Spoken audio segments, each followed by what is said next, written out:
obviously being targeted by Yoko Ono as a small child and being lied to and about by Sean Lennon as a social handicap, even if I were not deaf. But I'd like to go into the tug of war that McCartney gets going in places like podcasts, where my commentary is often welcome, but my persona has been identified by the bullies of the right wing who tortured me and raped my girlfriend. And they justify themselves because they have a roster of celebrities who check off various checklists of malicious allegations that were made by malicious people to cover for the way that I was kidnapped and tortured as a child, which never should have been allowed to happen. They're trying to erase that from history. They're trying to erase why I was targeted, how I was targeted, who targeted me, what they did, and what it means. Anyway, the way they go about it tends to have angles that illustrate what their spinning noodle is getting worked up.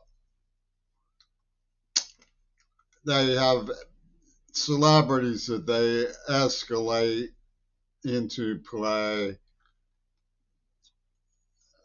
Lennon is a notorious example. To draw cartoons around the situation and memes and act in aggressive, hostile manner. And it's ludicrous stuff. You know, it's inventology. They whip it up. But you sort of, when they start talking about my work history, let's look at the frame of reference that comes out of Tower Theater in Philadelphia. I was standing there.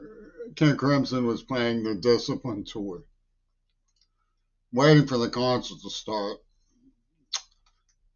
And early, and a man walked up to me and said, a black man walked up to me and said, "You ain't be thinking of asking them for a job now, are you?" And I was curious, why are you asking me this? And because that'd be a union man's job. You take a union man's job, and they ain't going to sit too well with them. A little later, I saw a guy, I think it was Patty Spanks, and I was just confused. I asked him, "Is this a union job?" He said, "What are you talking about?" Anyway, the reason why I was there didn't have anything to do with um, wanting to take a union man's job. The reason why I was there was because I had a tape of Dover Beach. I memorized that poem shortly after I got back from the governor's school. And I made a Frippertronic version of it in tape loops. One of the Guerrilla Theater guys even intoned some tremulous cadence, background sounds and stuff. No. Wait a minute. I remember what it was. It was a Discipline insignia I made out of copper wire. That was it. I had a tiny Discipline insignia I made out of copper wire.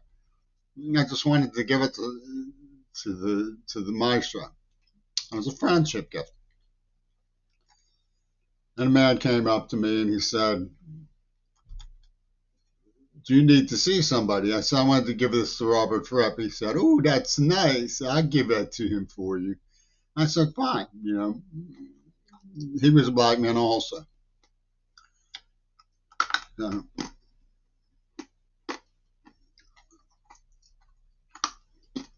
the consciousness people UW Dialectical, who are these really thieving white freak show, and they're black ministers of consciousness. Have this idea that it really makes your skin crawl.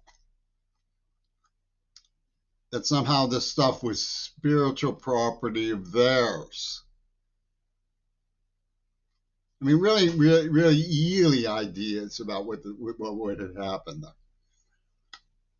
Just, and it's very disjointed. Like they try to put together the pretzel logic. I was looking for a union man's job and it's like Terry Williams of Monty Python logic stuff.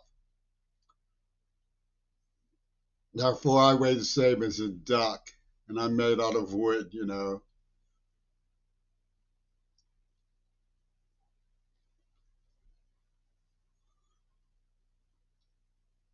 Strange.